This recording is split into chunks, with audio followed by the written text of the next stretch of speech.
going to talk about the financing addenda. And I have spent an inordinate amount of time answering questions about this the last few days. It's a little bit complicated, and it's certainly worth your time to review. Because when you get into a situation where some action or inaction has caused a waiver of this contingency, or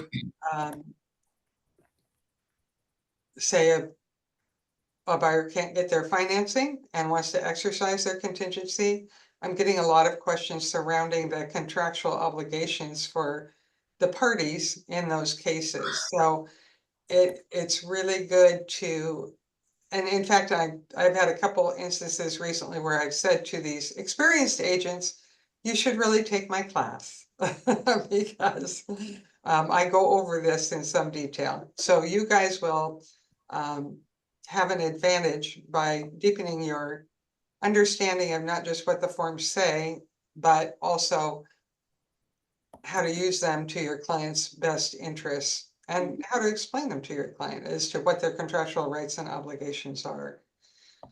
So we're going to run for about 2 hours.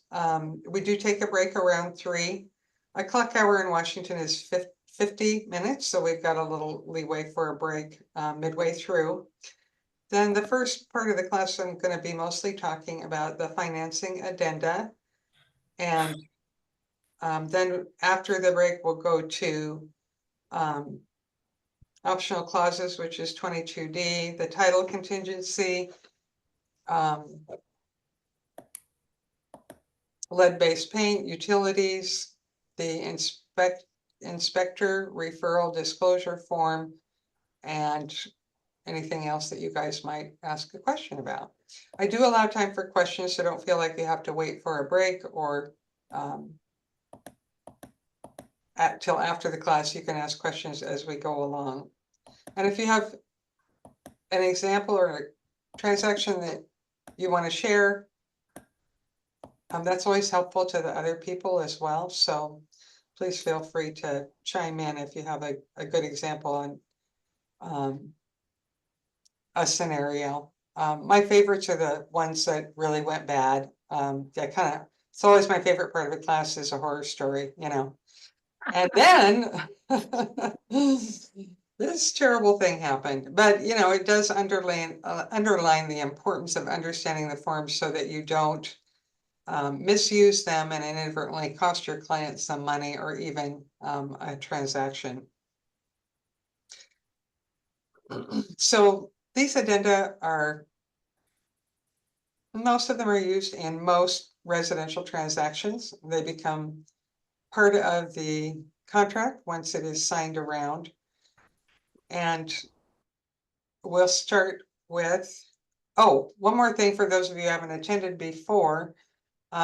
Once you've completed all 4 of the classes, and I do give a 4-part sequence each month, the first class is purchase and sale, the first half of it. Second class is purchase and sale part 2. We're in class 3 for commonly used addenda, and class 4 is inspection, forms, and process. And once you've completed all 4 of the classes, you do get 8 clock hours toward your continuing education requirements. And Goldie sends those certificates out. But if you've completed all 4 of the classes and you don't see your certificate, let me know and I'll make sure you get it. Always free, always fun. So here we go. I love that.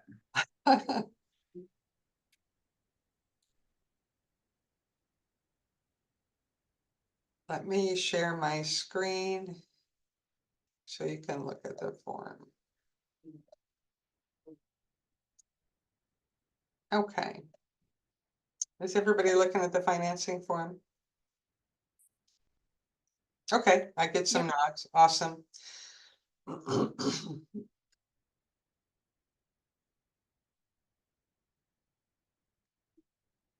Okay, so if your buyer is going to get a loan, it is prudent to have a financing addendum to the purchase and sale agreement.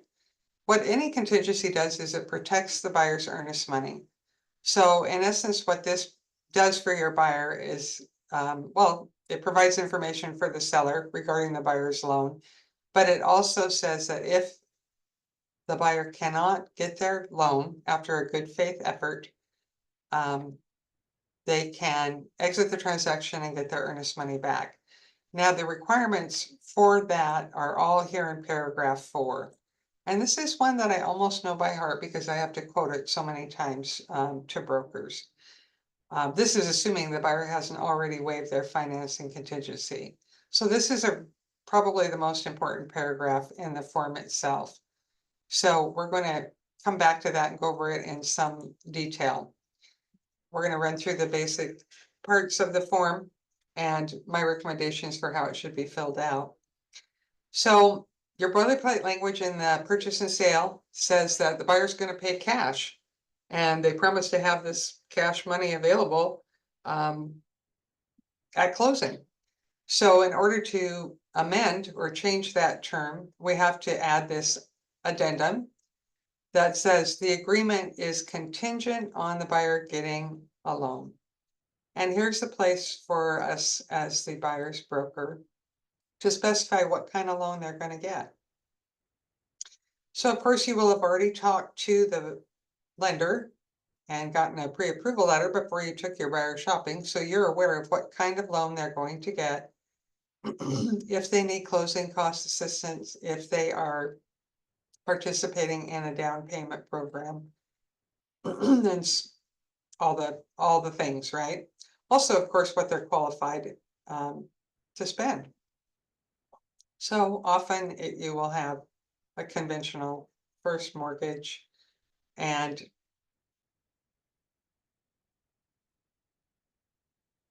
if any of the other terms apply, of course, you would check those as well. I can't think of what other would be, but it might be, you could be a private lender or something like that, or hard money loan. In addition to the loans, buyers shall make a down payment. And here is the box to indicate how much money they're going to put down, or it can be expressed in a percentage term. And this is information that is going to come from your buyer's lender. What are they going to be required to put down on their purchase price? Now we have some timelines next. The buyer has to apply for their loan within 5 days. 5 days is the default. That means if you don't put anything here, this term rules. So remember, in our computation of time, if a period of time with a deadline is 5 days or less, it doesn't include Saturdays, Sundays, or legal holidays. If the period of time is over 5 days, then you count straight calendar days. So I most typically see 5 days on here. But of course it can be less or it can be more. But remember that this is an important part of the contingency. And if your buyer does have to exit their transaction due to failed financing, one of the pieces of documentation that is required for them to be entitled to their earnest money refund is the lender stipulating to what date they made their loan application. If they don't make it within this time frame, their contingency doesn't exist. So that's a requirement. They have to get that done. And of course, then the next part of this paragraph tells exactly what that means. What are they going to have to do their application? Well, they've got to submit financial information to the lender, including their name, income, social security number, property address, purchase price, and loan amount. If not waived, the financing contingencies shall survive the closing date.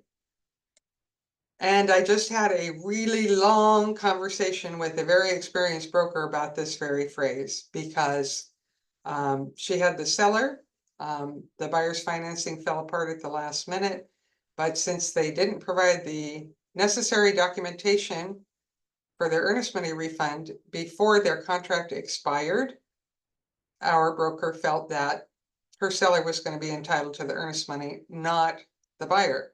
That is not true because of this line. Unless it's been waived, the financing contingency shall survive the closing date. So the buyer can get right up to closing. Oh, wow, can't close. Lost my job today. My loan's being denied. And then after that expired closing date, they can still provide the necessary documentation and be entitled to the refund of their earnest money. So if you guys know this, you are really ahead of the game. Now, here are ways for the buyer to waive their financing contingency without intending to. If they don't make that application, that loan application within the agreed time, which is our 5 days, or if they change the type of loan at any time without seller's prior written consent.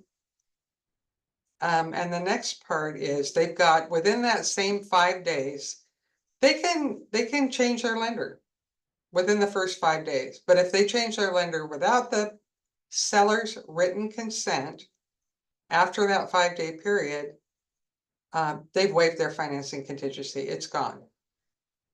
And in that case, they would also be waiving their appraisal contingency. So I just had a conversation with right before class started with a broker who was in my office talking about a transaction where her buyer was upset because the listing broker had contacted her lender. And I had to quote this very line to her and say, the listing broker and the seller have the right to inquire about the status of the buyer's loan anytime during the transaction. Anytime. They can call, they can email. That's right here in the language of the contract. Now, you might ask, Susan, how do we get that? If we need the seller to okay, my buyer, they were going to go with an FHA, it's not going to work out. They've got to go with a conventional now. How do I get the seller's written permission? Beam, here we go. 22, I'm sorry. I need 22 AC. Hold on a minute, I got the wrong one up here. Let's see if I can find it. There is just a seller consent form. This is not it. So we're going to go back to 22A. And I believe it's 20. There we go. Loan lender change addendum purchase and sale. So here is the place for the seller to okay the buyer changing their type of loan from FHA to conventional or whatever. And they then have just 3 days to do their loan application on the new loan. If the buyer is changing the lender after that initial 5 days, here's a place for them to check. I need the seller to let me change my lender. And I am changing it from Rocket to Movement Mortgage. And again, they've got 3 days. The buyer does have to apply within that 3 days or their financing contingency goes away. And same with the application for the new loan. They have to apply within the specified timeline or their financing contingency is deemed waived. So real important to get this done before your buyer makes either of those changes outside of the parameters set forth in that first paragraph.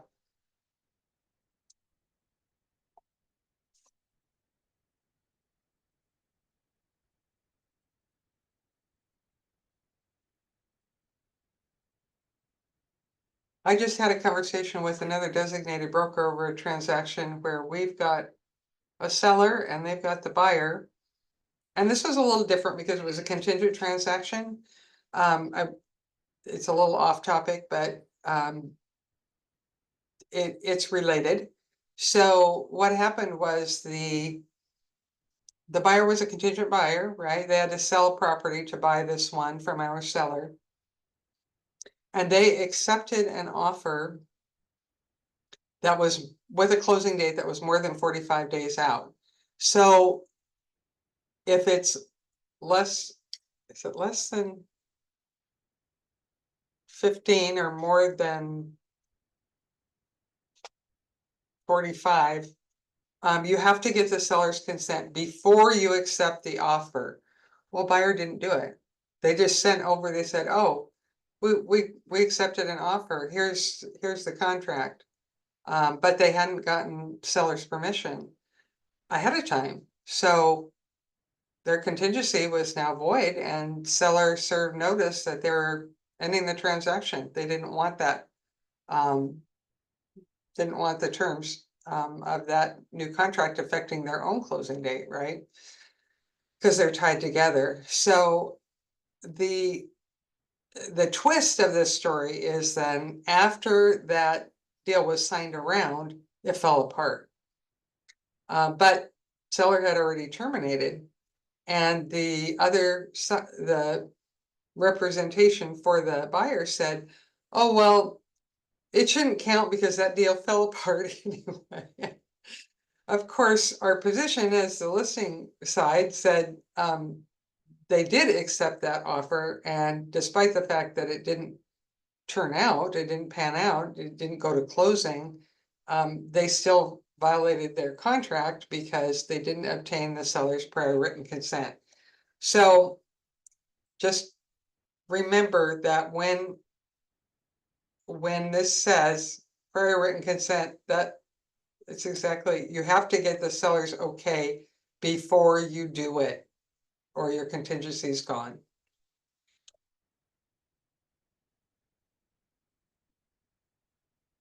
Okay.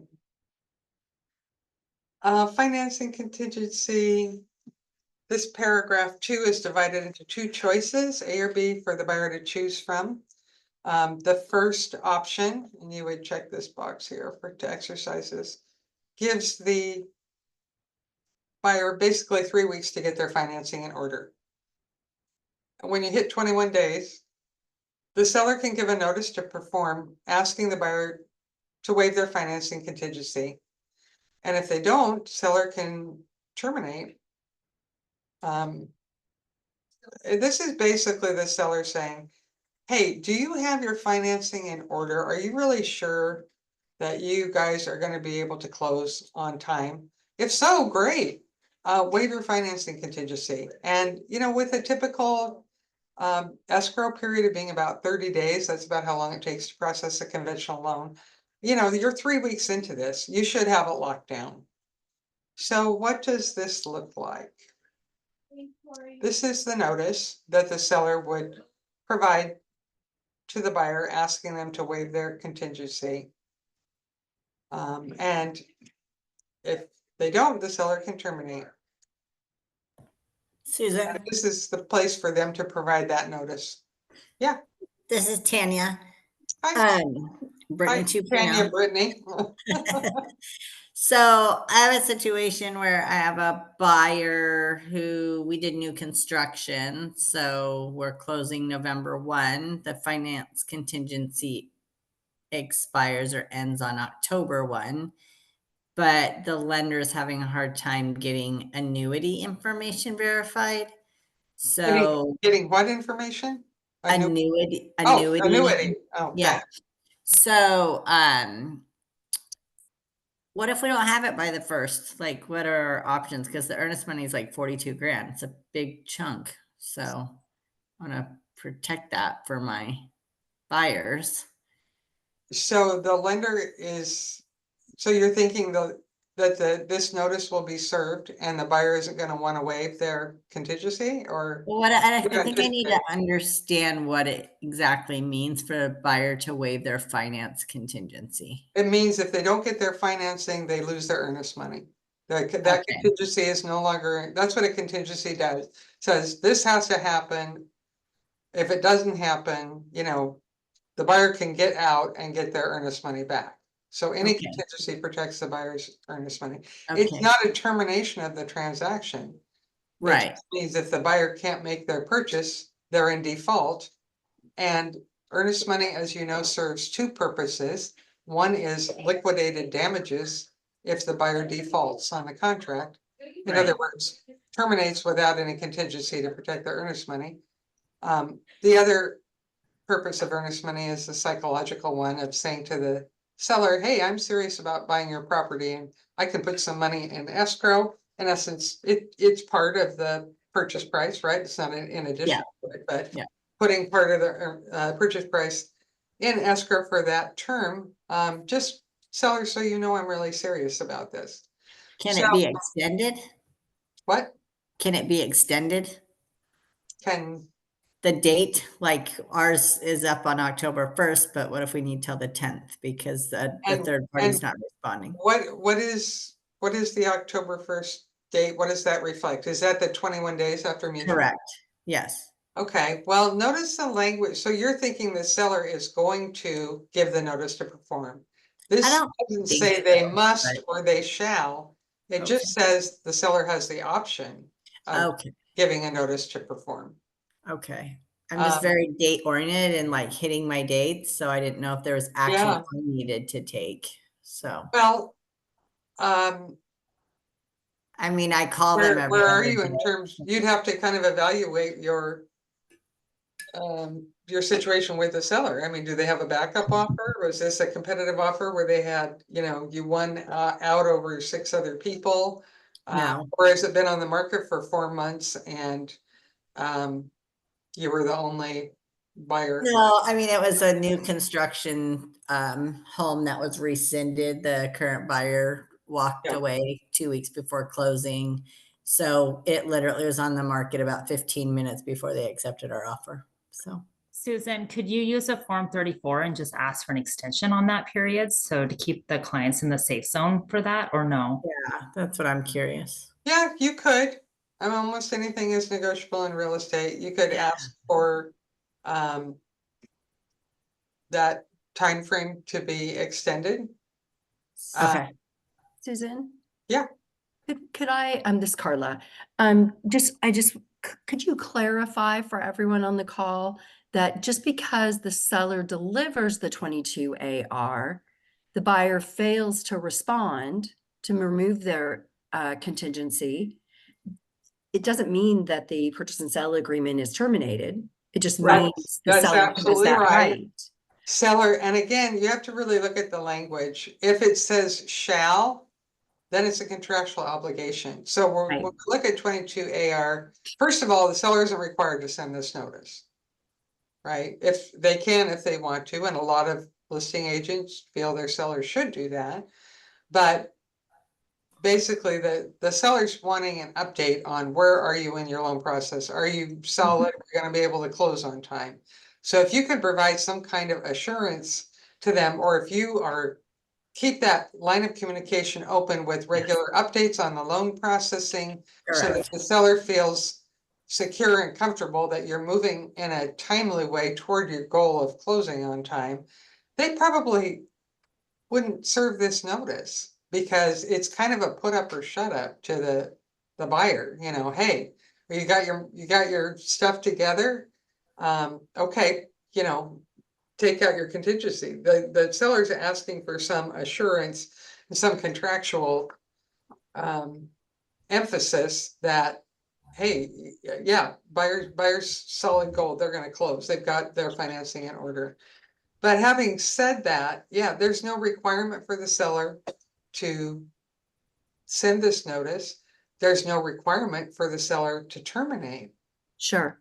But do you not agree, like this example that you gave, where I think very few agents, regardless of their experience level, truly understand that the financing contingency is the only contingency that carries clear to closing unless it is formally waived in writing.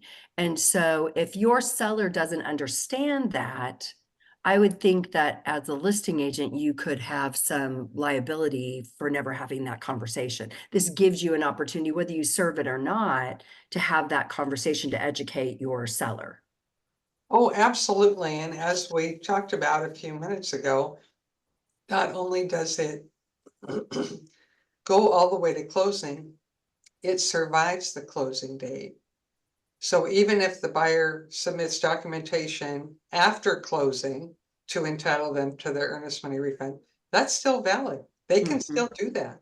there's nothing that says, oh, and if it expires because the buyer couldn't close and then they've got 3 days or the 5 days or 24 hours, there's no, they can, usually they want to get their paperwork together and get it submitted so they can get their earnest money back, right? Yep. So they have a sense of urgency. I rarely see it drag on. Unless like, oh, my lender's just gone to, Hong Kong or something and I can't get my stuff. But this contingency actually lasts past closing. One thing that does seem to be in a gray area and that's kind of related here is I get calls. I think I've gotten calls like this every day for a week. Yeah, about, okay, my deal expired or, it was canceled or was terminated, whatever. But there's an earnest money dispute. The parties haven't agreed on that.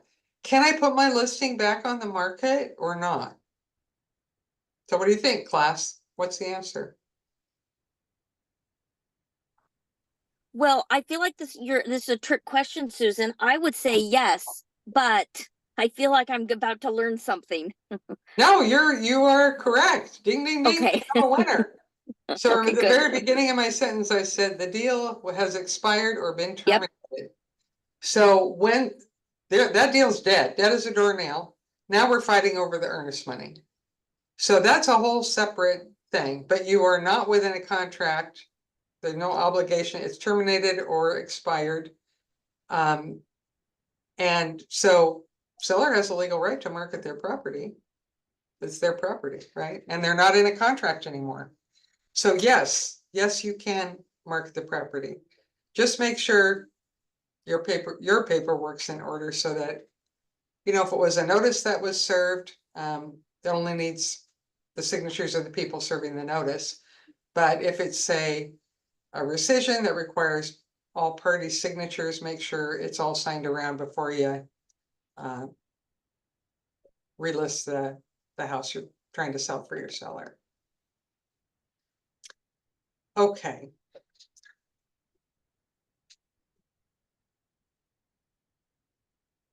Let's go down here. I would never, so we talked a little bit about this. And this. I would never waive even if a buyer waives their financing contingency, I would not waive my appraisal contingency. So I'd always check. Typically, new brokers, you're going to check A, and you're not going to waive your appraisal contingency. I think that is in the buyer's best interest. Now, in the second part of this automatic waiver of financing contingency, option B, this means that after 21 days, the financing contingency is automatically waived.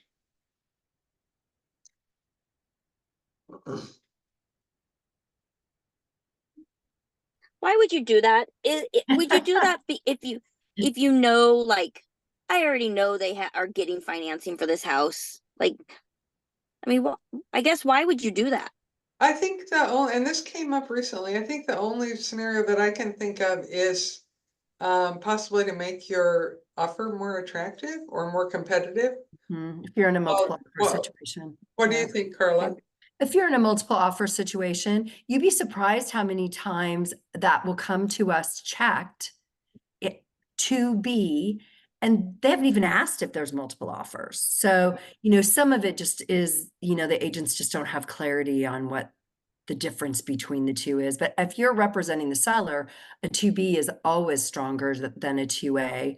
We do have a policy of having conversation with every seller at 21 days about the 22AR, and it's up to them whether or not we deliver it, but we have it in our file that we had the conversation, because that's been one of the biggest kickers over the years, is that sellers think, oh, well, I love it, I got $50,000 in earnest money. Well, don't get too excited, because if it's $5 or $5 million, the likelihood in Washington state that you're going to get it is slim. And there are steps that we have to go through and protections for the consumer. And most sellers don't understand that.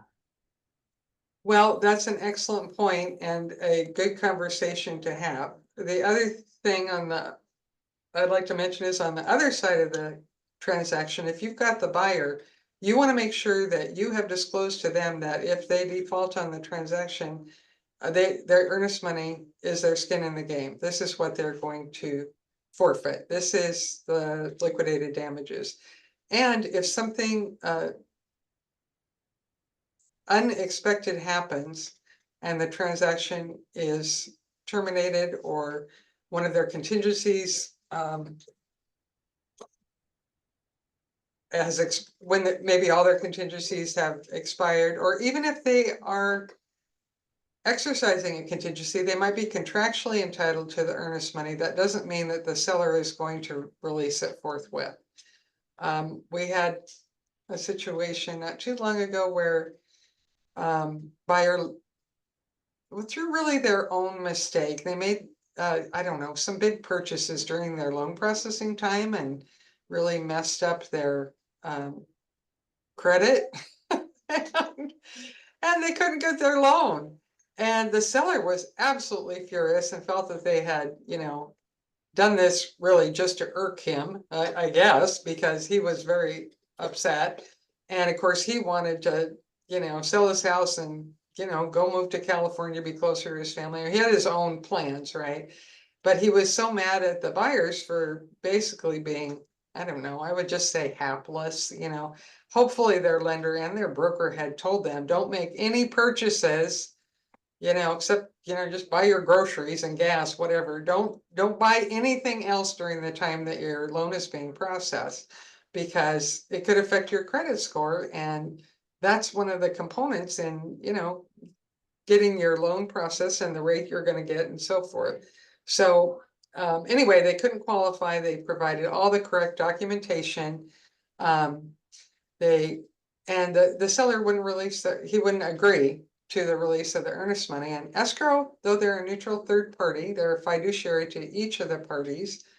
And they have to have mutually agreed upon instructions from the parties for any action. So basically, a purchase and sale is a form of instruction to escrow, and certainly earnest money disbursement has to be acknowledged by both buyer and seller, so that escrow knows this is agreed upon. If there's a dispute, then there's a whole process that goes into place and results in an interpleader action, which is a court case between the parties to decide who gets the earnest money. So I guess the point is that when you're discussing what amount of earnest money for your buyer to put down, first of all, they need to know that this is what is at risk. And second of all, they need to realize that even if they're contractually entitled to that refund, it doesn't happen automatically. It is often a point of negotiation. The seller, in that case, sometimes sellers want some compensation because they've had their property off the market and lost valuable time in an important season. Sometimes they've got their own offer on another property and they are trying to sell this property in order to finance that one. I mean, all kinds of reasons why sellers are feeling that they deserve some kind of compensation for this, failure of the buyer to be able to close. In this case, the seller made the buyers sweat for a couple of weeks, but after he was assured that the buyers were extremely remorseful, upset, disappointed, many teardrops had been shed, and that was all true, he finally relented and gave him the earnest money. So, and if it had gone to interpleader, probably the buyers would have won because they had all the correct documentation. Oh, by the way, we had the seller, so. But he just had to kind of calm down, and once it was really too bad, but once he felt that the buyers had suffered enough, then he let the money go. And I think it wasn't a huge amount, it was like $5,000. I'm not saying that's not a lot. I mean, that's a lot of money, but it wasn't 100,000. So that's my anecdote on that. So parties have to, I really like the disclosure aspect of your conversations, Carla, and making sure that the parties really understand some of the fine points of the contract as you move through these deadlines. Okay. Next page, loan cost provisions. So this is where you put in, if your buyer needs the seller to contribute to their closing costs, this is where you ask the seller to do that. And it can be either a dollar amount or a percentage. And of course, this is part of your conversation that you have with your lender when you're working on the offer and talking to them about the closing date and the sales price, and if the buyer needs the seller to contribute to their loan costs.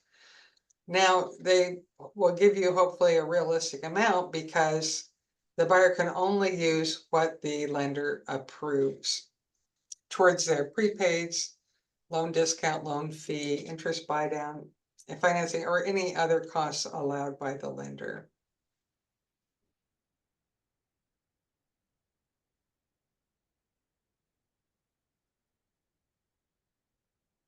And in a government loan, the lender can't collect.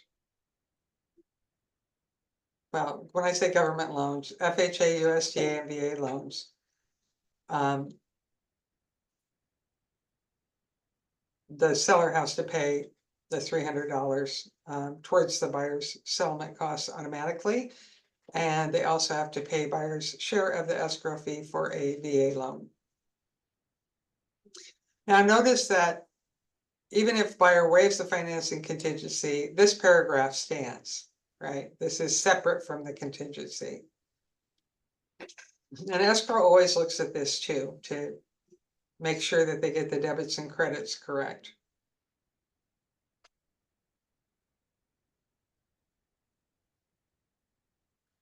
Okay.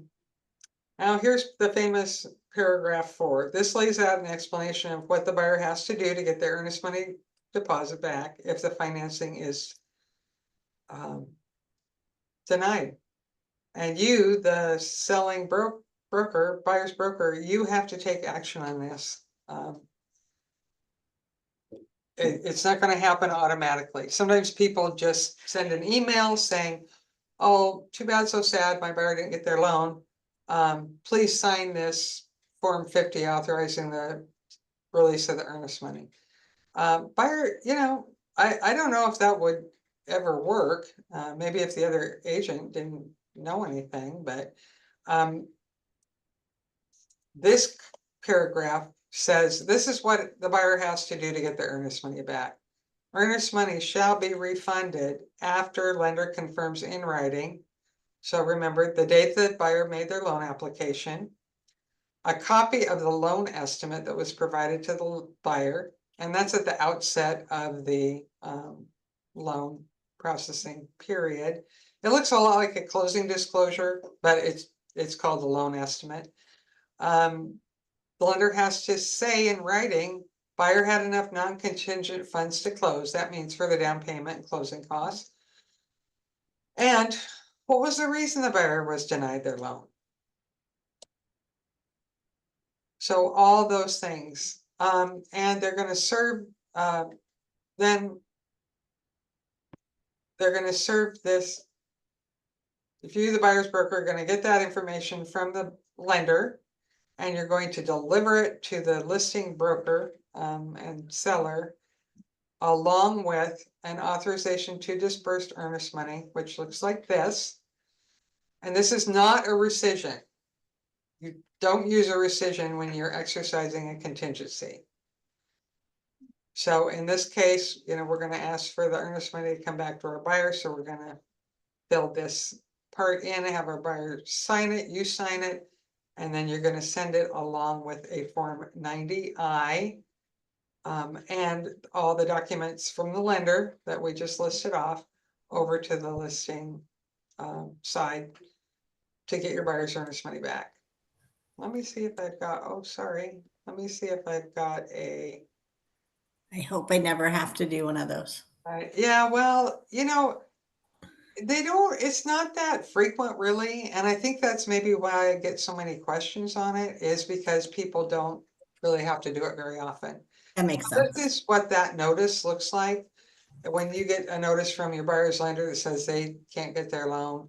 I had one once where my buyer lost their job 2 weeks before closing, so we're halfway through our deal.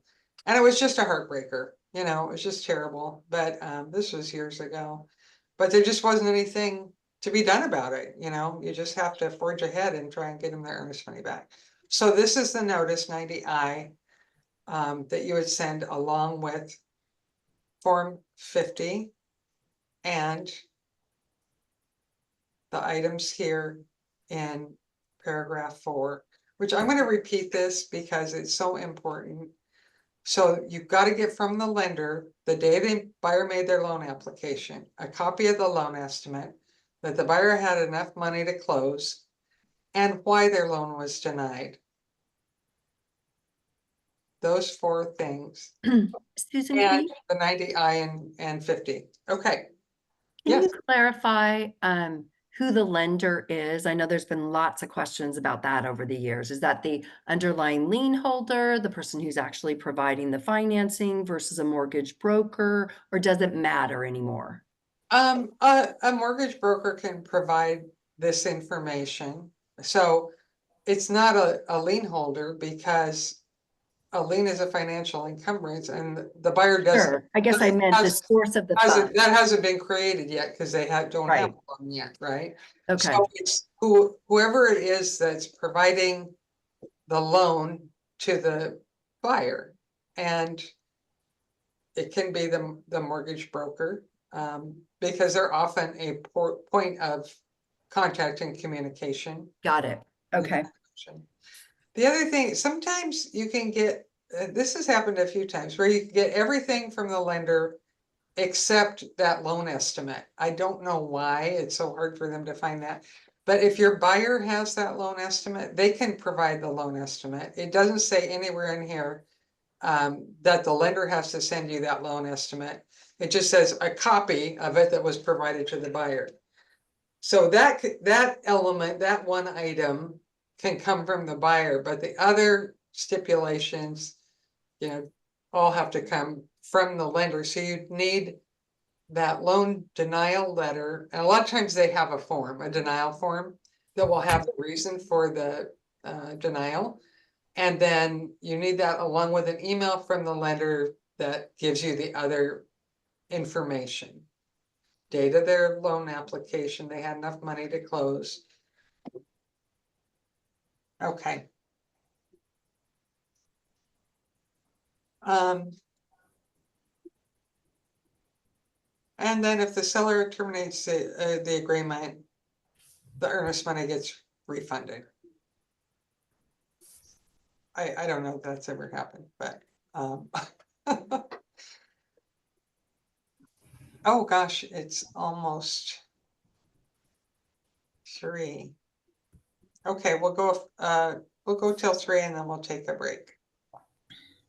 Okay, this next paragraph, 5, is the appraisal contingency part of the financing contingency. And this process just has to be followed really to the letter.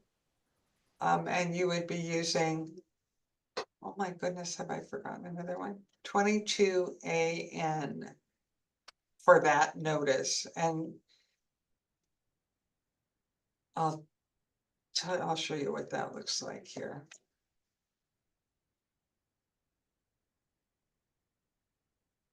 Notice of low appraisal. So if the appraised value doesn't come in at purchase price, it's below that, then buyer broker, you need to send over this notice along with a copy of the appraisal to the seller. Then that gives the seller a chance to react and the buyer to reply. And, you know, any of these things can occur. Just depends how sometimes the appraisal will be challenged. Sometimes seller will lower the purchase price to meet the appraisal amount. Sometimes they'll reduce some of it and want the buyer to make up some of the difference, or maybe the seller says, oh, that's a ridiculous appraisal. I'm not gonna do anything about it. In which case, then the buyer might terminate. They might waive their financing contingency. They might accept the reduced price. Even if the seller reduces the price to the appraisal value, if they're a government loan buyer, if they're getting financing through FHA, VA, or USDA, they have no obligation to continue with the transaction. But I've never seen anybody pull out for that. You know, it just is an additional protection for that loan type. And this part of the transaction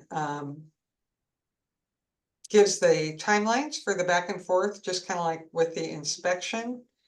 So you've got just 3 days after you get that lender's appraisal to let the seller know it's low. Then the seller has 10 days to respond. They usually don't take that long, but sometimes they do. And then once the seller responds, the buyer has 3 days to reply to the seller's response. If the next paragraph here says that seller shall permit, remember that's that word that kind of equates to must in a contractual language. Shall permit appraisals and inspections required by the lender. But seller doesn't have to pay for any of those things required by the lender. If the appraisal comes back with a work order, that means lender's saying, hey, if we're going to make a loan on this property, we want this stuff fixed first. Now, a lot of people think that because the buyer can't get their loan without the work order being completed, the seller's obligated to do the work that the appraiser wants done. This is not true. The seller has the option of doing the work for the buyer to satisfy the appraisal work order. But if they don't, and the buyer can't get their loan, then the transaction is going to terminate and the buyer will get the earnest money back. And that's all listed right here in this part of the paragraph. And this is what when you get a work order along with your appraisal, this is how you would give notice to the seller. Hey, they've appraised it, but they want a new electrical panel or whatever. And of course, you attach a copy of the work order right to this notice and send that on over. So I think maybe the 10 days for the seller to evaluate a work order is predicated on their potential need to quantify how this work order, how much is it going to cost me to fix this? Is it going to be worth it to me in the long run to satisfy this particular buyer's lender so that we can go ahead and close? Okay.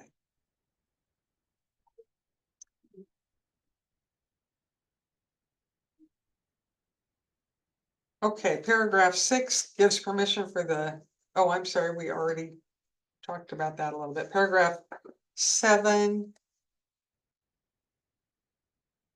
addresses the same appraisal issue, but is relevant to government loans that don't allow the option of reappraisal. Even if sellers, again, willing to reduce the price to the appraised value, the buyer still can terminate when they're using an FHA or VA or USDA loan. The VA mandatory clause, that used to be a separate addendum. And I'm really glad they added this because this was something that would always come over from the lender at the last minute. Have any of you had that experience as a broker where it's the day of closing and you're getting this frantic message from escrow saying, we just got loan docs, here's the VA mandatory clause, please sign and return, and everybody and their brother have to sign that. Anyway, now it's contained right here in your addendum, so that makes it handy. extension of closing is going to, an extension would automatically happen because of a specific requirement, Regulation Z, which says if the lender has to amend a disclosure, the buyer is always going to have 3 days to review it. And that's the part of the Truth in Lending Act. So the closing can be extended for up to 4 days. And you don't have to do an addendum for that. That's fairly rare. Okay, let's take a break till quarter after. It's 3:01 right now. So I'll start talking again at 3:15. Break time. Thank you.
Oh, hi, guys, I'm back. I was conferring with office staff about potential dates for the class on the new forms. Oh, hi, David. You're popping up there. Welcome. Hello. Hello, Can welcome you back. put Carla back in, Susan? I What think she's now? still under Kylie Johnson. There are many Kylie Johnsons today.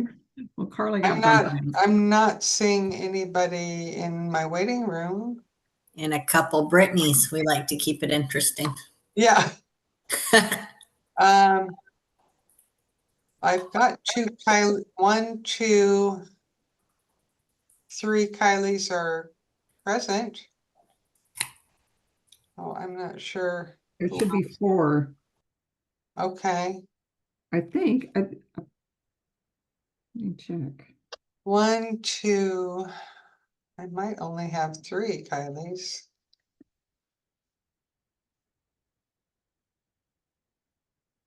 That's 2 Britneys.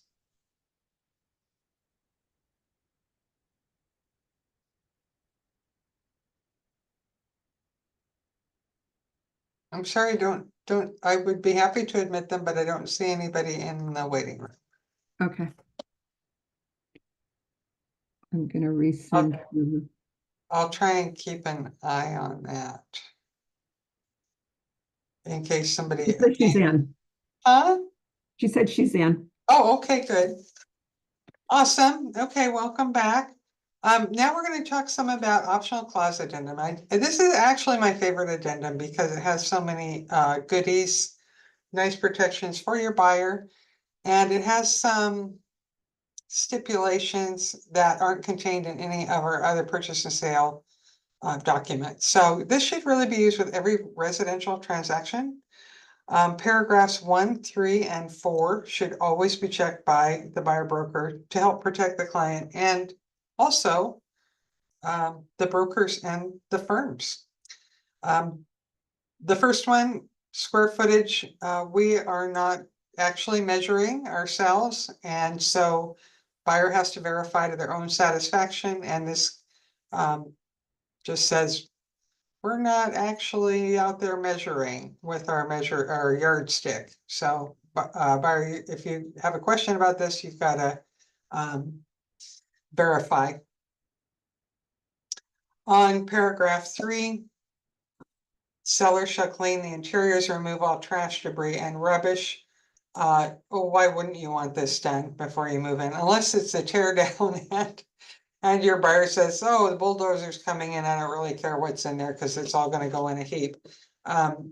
Just be aware that if your buyer has, ask the deeper question, just like you do when you're doing a wants and needs assessment. Or you're talking to them about the kind of house they want to purchase. Make sure that you, have a bit of a conversation about what they consider clean. What does clean mean to them? Does that mean it's professionally cleaned, the carpet's cleaned, the windows washed inside and out, the walls washed? What's clean? Used to be kind of a standard was a broom clean, right? But most buyers aren't really satisfied with that. If it's really important that they get a professional clean done before they move in, and move out cleans are a little bit different than regularly cleaning your house because it involves things like, really cleaning out the fridge and opening all the cupboards and wiping the interiors down, and same thing in any closet shelving, bathroom, medicine cabinets, all of the above.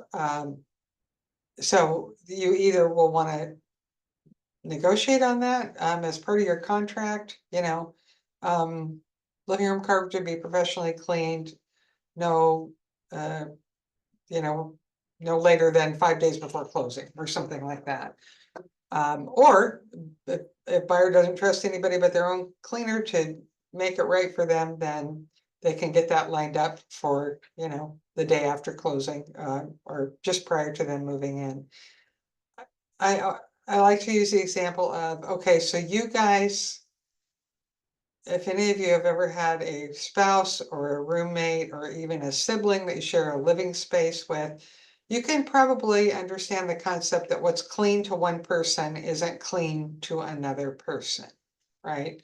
So this particular concept is the cause of many post-closing disputes, where the buyer goes, you know, to move in and they're not satisfied with the cleaning. Sometimes people will leave personal property there, like a couch that was supposed to be, that the buyer thought was gonna be taken out. And that brings us to the next paragraph, which is personal property. You should always check this. Seller is supposed to take their own things. If they leave anything on the property, that becomes the property of the buyer, and they're not obligated to try to contact the seller or return it. Sometimes I don't, this is more a case of seller leaving things that they don't want to be bothered to move, rather than, oh, I left a diamond ring in the bathroom drawer or something. It's usually stuff that is not just no value, but actually has a negative value to the buyer because it's something that they're gonna have to pay to haul out. So the moral of the story is, do your walkthrough, 5 days before closing, when you're contractually entitled to do that, and make sure that it's cleaned, there's no junk in there, that if there's any, old sofa with holes in it that's still in the basement rec room, that is gonna get moved out. And that means you get on the phone, talk to the listing broker, and make sure this stuff's gonna get taken care of before you actually close. At that point, you've still got some leverage for negotiation. If you wait until you don't skip the walkthrough and you go to give the buyers their keys at closing and something is wrong, there's very little that you can do for them at that point, and they might just end up in small claims court to solve it. So much better to negotiate ahead of time. Paragraph 2, typically you're not gonna check either of these boxes. The title insurance in the boilerplate language of the purchase and sale provides adequate title insurance for the buyer. Standard is less than what's in the boilerplate language of the purchase and sale. And extended coverage is more and is going to cost your buyer more. So think about it as bronze, silver, and gold, okay? Standard is bronze, like that's used for vacant land, okay? It's just absolutely basic. Extended coverage would be the gold, and that's when you need a survey, which you typically don't know at the outset of the transaction. If that is needed, your title officer will advise. So you're going to go with silver, and that's already provided for in your purchase and sale. So don't check either of these boxes. So far we've got always check 1, 3, 4, don't check 2, and now we're at item 5, utilities. I would always check this, but make sure you check the correct boxes for each utility service to the house. You can verify these items by talking to escrow. They'll be collecting information on that as you go through the transaction. Or you can call the listing agent and make sure that the information in the listing was correct. One of the key elements here is, does it have a septic tank or is it connected to the sewer? You need to know that up front. But it's just helpful to have this paragraph completed. What kind of utilities are there? Paragraph 6 is for new construction only. If it is new construction, this information is required to be filled in with wall insulation and R values and so on. It's usually stapled to the wall on the inside of the garage next to the breaker box. It's part of the process of obtaining permits for the builder, so it's usually readily available. Number 7 is to be checked if there's any leased equipment on the premises for which a buyer will be taking over the lease. Remember, paragraph C on the purchase and sale says seller will be paying for and providing title to any leased equipment. So not checking this can be a little risky though, because it's better to have the disclosures for the details about the lease so the buyer can make an informed decision as to whether they want to continue leasing that particular thing or not. For example, it might be a propane tank. Don't see security systems, or more of them are wireless now. Used to sometimes see, leased hot water heaters, that kind of thing. So the buyer would have the option to assume a lease and hold the seller harmless, if it can be assumed, or they don't, they can ask the seller to pay off something if it's got a balance owed to clear title of that lien. Homeowners Association review period. This is not contained anywhere else. So this, if you've got a homeowners association or a condominium owners association, it's really important that you check these boxes and monitor these time frames.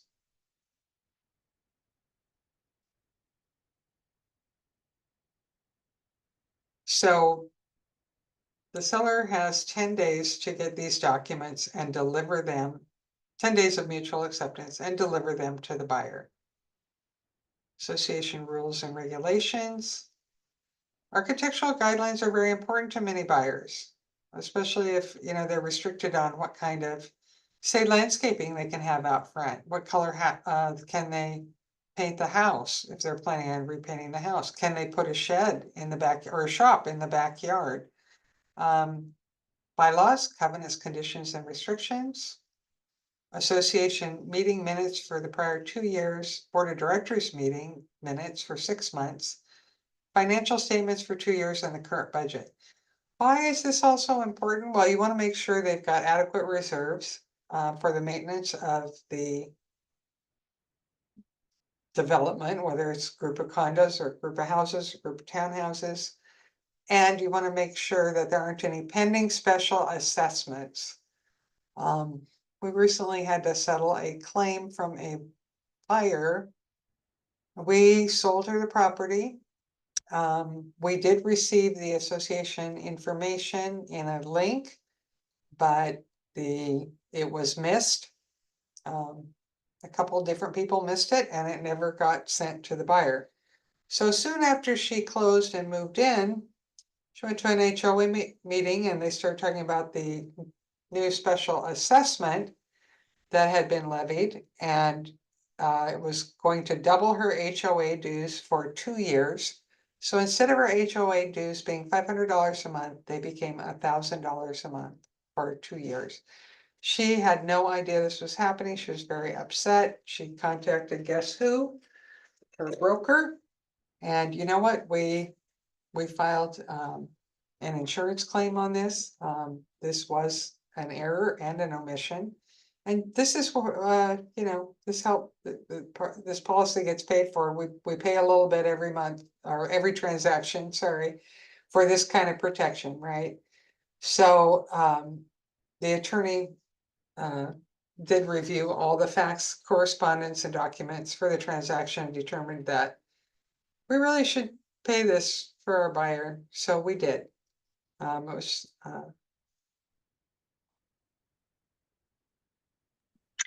Susan, I have a question.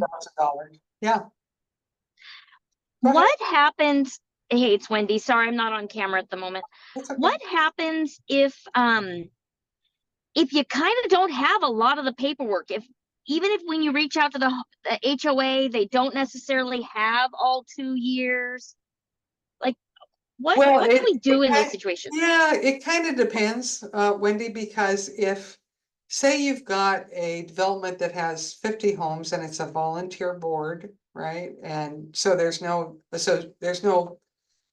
property management firm that's, managing the development, right? So that's different than if you've got a development of, 250 homes, and you've got, JC Higgins or, Targa or somebody managing it for the homeowners association. I would say as a seller, it's, you gotta give them everything that can be obtained. If it doesn't exist, maybe it's a new development. It's only been up for a year, so obviously you can't give them meeting minutes for the last 2 years if it's only been in existence for a year. But I would work really hard to get everything that you possibly can over to the buyer so that they can review that and see if there's anything that is unacceptable. Just like I said, if they want to, I had one deal fall apart where, oh gosh, it was a beautiful view home. It was in Northeast Tacoma, and the buyers just loved it. And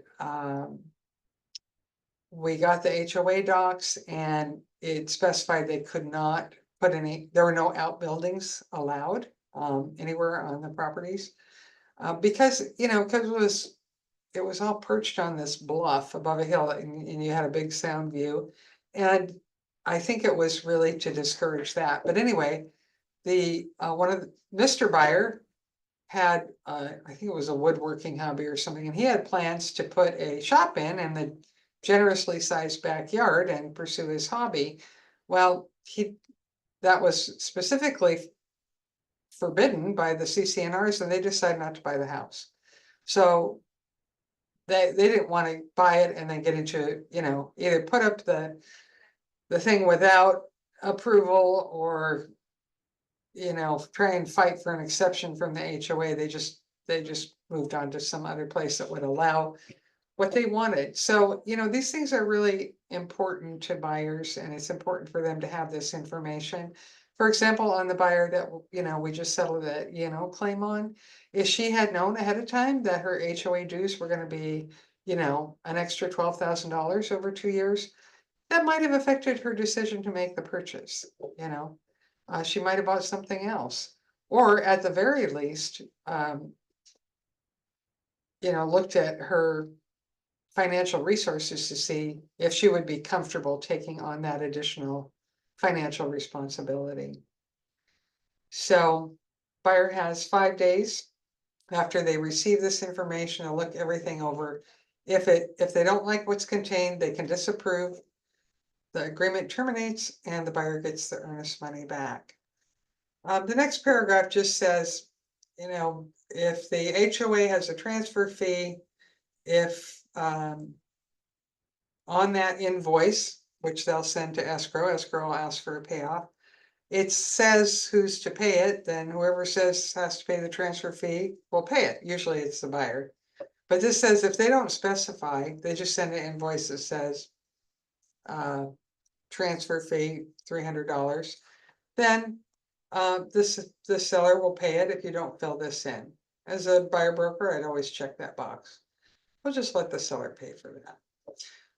But it doesn't apply if it specifies on the HOA invoice who pays, that the buyer would pay that.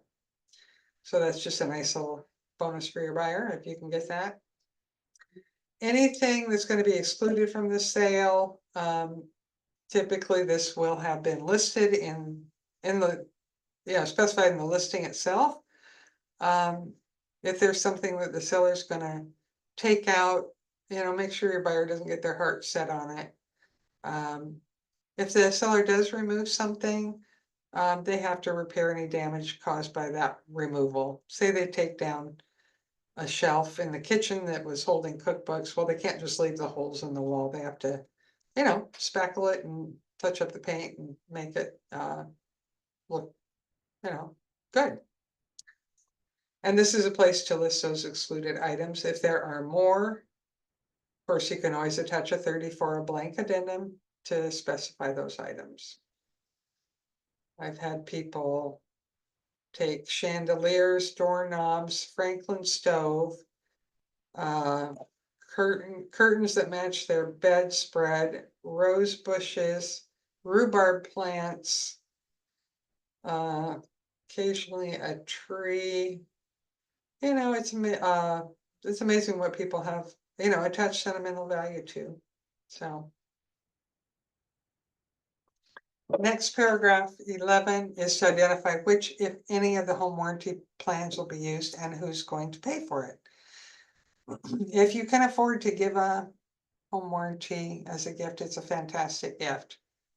Closing gift, and if anything goes wrong with any parts of the systems of the home, whether it's the dishwasher, the furnace, ceiling fan, you know, a garage door, within that first year, it can be repaired or replaced for the cost, you know, very minimal cost. I think service call is probably, what, $125? Has anybody ever done a service call recently for home warranty?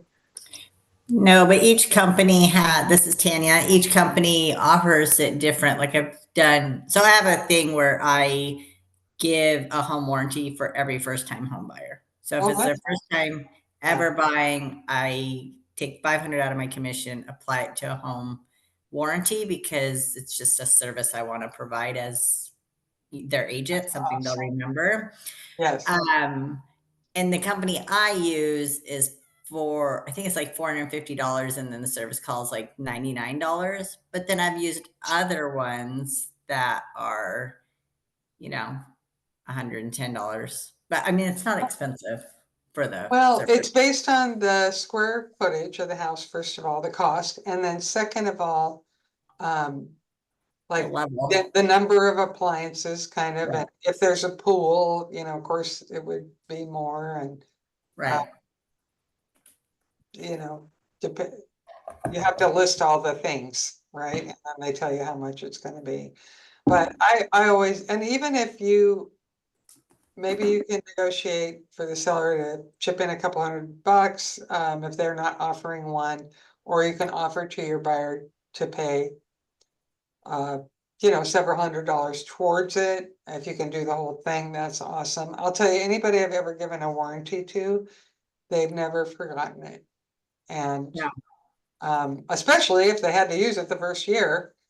And one of those people was my own sister. I sold a house to, oh gosh, I don't know, 12 or more years ago.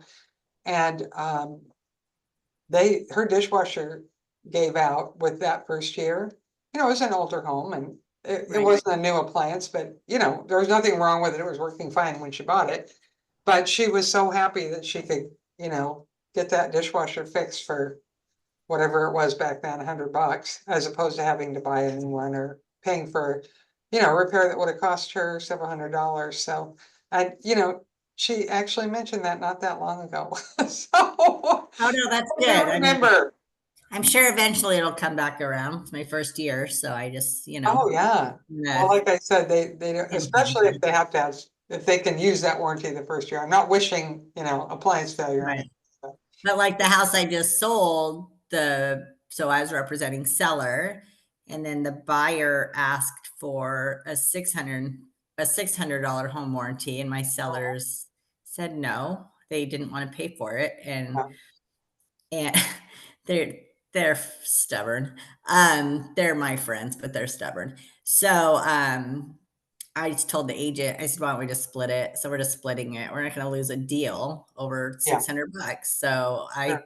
just offered to pay half of it. Like it's Well, just, that is a good solution. yeah. Tricky problem. Yeah. We can't be greedy in this industry. I mean, you sometimes, Well, sometimes and I you have think to you, take you a want to loss. think of, yeah, I agree. You have to Yeah. think about, if a few $100s, if you can invest in a long-term relationship with a client Right. for a few $100s, along with the Right. service you provide, that might be a good investment. Yeah. But, not our firm, but, negotiating like with this condo that I had on the market for 100 days, like I'm not going to talk numbers, but I increased the buyer agent commission and reduced mine to try to get traffic. And the buyer agent really wanted to help her buyer out. So I made suggestions on where we could adjust, and she wouldn't do it. So she didn't get the condo. So, but we just have to put the people first, and That's all true. rally together to Yeah. get the place sold and get the person in the unit or the house. So Well, that's true. And that's our job, is to help the parties achieve their goals. Buyer wants to Yeah. buy, seller wants to sell. And, we have an agency responsibility to our clients to put their interests first. Absolutely. Okay, let's cover the FERPTA certification. This is regarding the Foreign Investment in Real Property Tax Act. So this is a law and this applies to corporations, partnerships, trusts, estates, and any foreign entities, as well as foreign individuals. And so the seller has to disclose if they're a US citizen or not. And they don't have to put their social on here, their tax ID on here, if they're, artificial entity like a trust or something. They can just give that to escrow, because that's what's called non-public information. You don't really want that floating around during a transaction. If the seller is not foreign, if they're a US citizen, the buyer doesn't have to do anything with this bottom part. If the seller is a non-resident alien, and then escrow, that's the closing agent, they have to withhold 15% of the amount realized from the sale and pay it to the IRS unless buyer makes the following certifications. The amount realized is 300,000 or less, or it's between 300 and $1 million, and it's going to be a family residence, and then there's a 10% tax. So it's important that this gets done. Well, first of all, it's a law that this disclosure gets made. And second of all, if the seller is responsible for tax and doesn't pay it and goes back to the country of their origin, the IRS is going to come after the buyer for the unpaid tax. So you don't want that. I'm seeing these often in listings, or often attached to listings, and that's just dandy. Be sure and look at the supplements when you're writing an offer so you can pull these items there. If it's not present at that time, the rule for this is that this must go to escrow within 10 days of mutual acceptance. Now, usually, as I said, it's in a listing, or the listing agent will send it directly to you, the selling broker.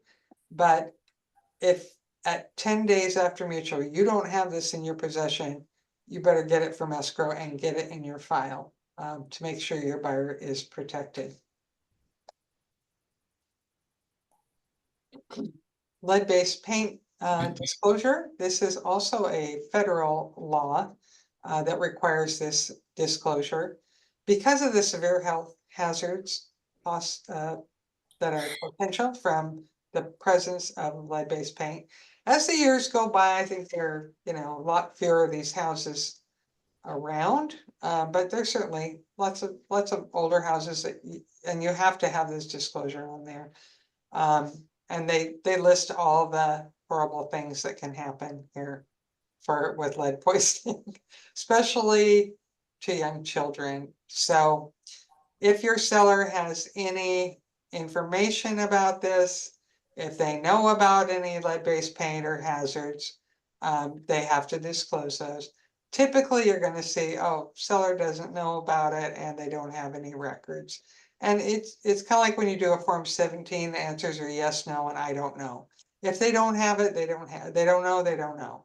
They just have to answer this honestly and sign it. And then, this is one of those forms that you can do ahead of time when you're doing a listing, and attach it to your listing so that the buyer's broker, when they go to write an offer, they can grab that from the supplements and have their buyer acknowledge the receipt of any, if there are any documents to be received. And you also want to make sure that your buyer is provided the lead-based paint pamphlet. This is available in the MLS. You must give that to them. It can be digital. You don't have to print out a hard copy. And then the buyer can either have a special assessment based on the, is there lead-based paint and how much a risk does it pose to my family? Or they can say, oh no, I can I can tell this was all, this has all been remodeled and, you know, it's probably been painted over many years ago. I'm not worried about it. It's up to them. They need to make that decision. Utilities. This is a place to have all the individual utilities identified. If you're asking escrow to get a payoff on lienable utilities, this should be included with your contract. And again, often this information is in the listing. I'll give you a little tip from escrow land, because I worked in escrow for a number of years. We in escrow do not need the address, city, state, zip, email, website, fax number. We don't need any of that stuff. What do we need? We need the name of the provider, right? So water district number 54, Tacoma, city of Tacoma, whatever, sewer district, Pierce County Sewer. We don't really have irrigation districts on this side of the state, but that might be relevant when you're in Eastern Washington. Some garbage companies are now lienable, so that means the charges run with the property, not the person. So start listing your garbage provider here if you haven't done so. Same with electricity, Tacoma Public Utilities, Seattle City Light. You don't need to give escrow all that info. They've got it in their database, and that's really what it's for. And as far as the buyer for their information, you know, you put in psc.com and you go right to Puget Sound Energy's website, customer service. You can set up an account or, you know, pay a bill or whatever. So don't waste a lot of time on this, but I would get, if I'm going to ask escrow to get payoffs on my lienable utilities, I would have this filled out and in the file. You want to make sure that those are paid off on the seller's behalf by escrow at closing. If they don't, if you don't ask them to do that, or they, you know, the information just isn't here, that doesn't mean it's going to get done automatically. It means you, buyer broker, are going to have to follow up and make sure the seller's up to date on all his utility bills before closing. So give that task to escrow and let them handle that job for you. I usually talk about the inspector referral disclosure some when we do our inspection section, which is the fourth Wednesday next week. But I want to make sure that not only is this required by Washington state law, but it's also part of our firm's policy that you must include this in any transaction where you've got an inspection. And you need to list the 3 inspectors that you're recommending to your client, the nature of your relationship with them, and that has to be signed by you and your buyer. Of course, it's up to them who they want to use for an inspector.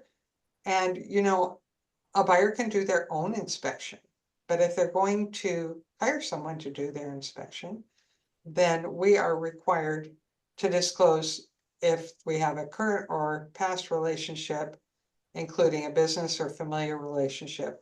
Disclose that to the buyer in writing. So if this is an inspector who's your brother-in-law, or you own part of the business, that definitely has to be disclosed. Of course, you only want to refer licensed inspectors. You can look up license number, licensed inspectors on the DOL website. We do have some affiliate inspectors, and there are lots of cards around the office. You can always ask another broker, or mentor, or team member for the name of an inspector that they've had a good experience with. Another good resource for any of these service people is to post a question on the Facebook page, especially if you're working out of your normal area. You know, with the number of brokers we've got, almost, you know, certainly you're going to have somebody who has used an inspector, say in North Bend, when you normally work in, you know, say South Pierce County, and don't normally work in that area. So don't forget to use that Facebook page as a good resource for you for information. And there are also documents in there. It might be helpful to you as well, like, oh, checklists and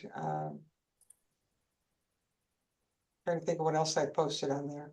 Information on how to convert correspondence to upload to your command file. Information on a tech helpline that the Washington Realtors maintains. Just various things that are good tips. So do check in on the website now and then. What Okay, if a buyer is like, oh, I don't need a C3, just I'll go with who you recommend? now 3 are required. Okay. Yeah, most of the time, this is like picking title and escrow or something. Most of the time, they're not gonna know or, Sure. you know, Yeah. have any input for you because they don't know any inspectors, they don't know who does a good job. So if that's why you have to provide 3. You don't want to just provide 1. You have 3 on the list. And then, you know, you say, well, let me just call the first one and see if they can get out there in our time frame. If they're not available right away, we want to get this done ASAP. So I'm going to call the second one. I'm going to find somebody on this list that can get out there in the time that we need them to do the inspection. And they're all qualified. They're all good. I've worked with all of them, or they've worked with brokers in my firm and gotten good reviews from those brokers. So they come well recommended, and I'm going to find someone who's going to do a great job for you. Yeah, because I'm usually finding the inspector before I even write the offer. So Well, eventually you'll have somebody that you work with and it'll just yeah, click. I do. And then you'll hire them the next time and the next time, and you know, Yeah. you get your favorites. And that's true, you know, like an escrow closer, even true of lenders that, you know, that you will refer your buyers to. You will eventually get kind of a team. And Yeah.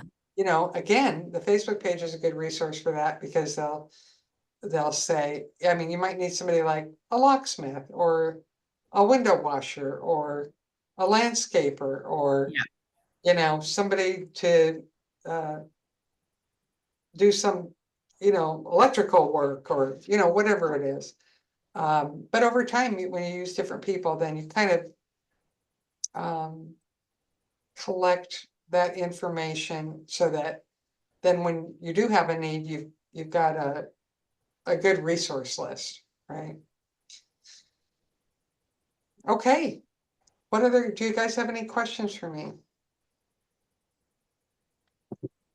All right, well, you have just been a great class. I hope you got a lot out of it and feel like you've improved your understanding about these commonly used forms. If you have questions as you go along, don't hesitate to reach out to me. And I will say that it's a lot different when somebody tells you how to fill out a form versus when you're actually using it in a transaction. So my philosophy is, if you have a question, ask before you fill out the form. It's a lot easier to make it right at the outset than to guess or omit. And then we've got a problem that's going to be a lot harder to solve. So take that 5-10 minutes and ask for some help. I'm here for you. Thanks so much for coming to class. Thank you. Thank you, Thank you very Susan. much. Susan. Bye. Bye-bye.